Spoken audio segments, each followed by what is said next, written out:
সবাই কেমন আছো? আমি ভালো আছি। আজকে যেহেতু শনিবার, তা আজকে সব নিরামিষের পালা। তবে একটা কথা তোমাদের কাছে শেয়ার করছি।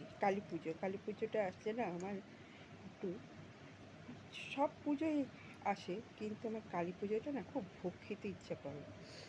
তার কারণটা হচ্ছে আমি বলছি, আমি যখন বিয়ে করে আসি, আমার হাসবেন্ডের এক বন্ধু ছিল। বন্ধু বলতে কি, উনি একটু বয়সে বড়ই ছিলেন।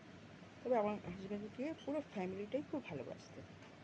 তখন ওনাদের বাড়িতে কালী পুজো হতো।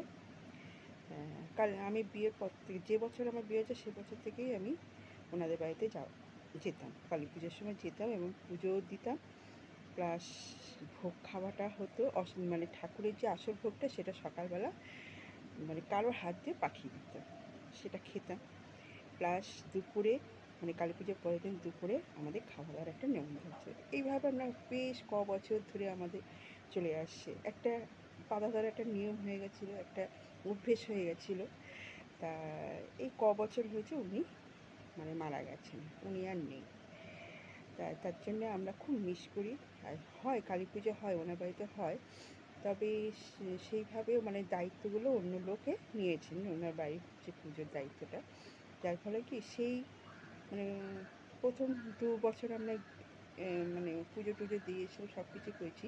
কিন্তু সেইরকমভাবে আর আমরা ওখানে যাইও না। আর সেইভাবে আর ভালো লাগে না, যেহেতু ওই মানুষটা নেই তো। তা ওনার জন্যই তো সব কিছু।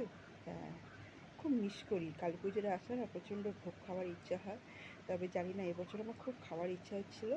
তা কালকে রাত্রে আমার হাসবেন্ড ভোগ নিয়ে এসে কালকে রাত্রে আমরা ডিনারে মায়ের ভোগই খেয়েছি। তা যাক, মানে মানে মাও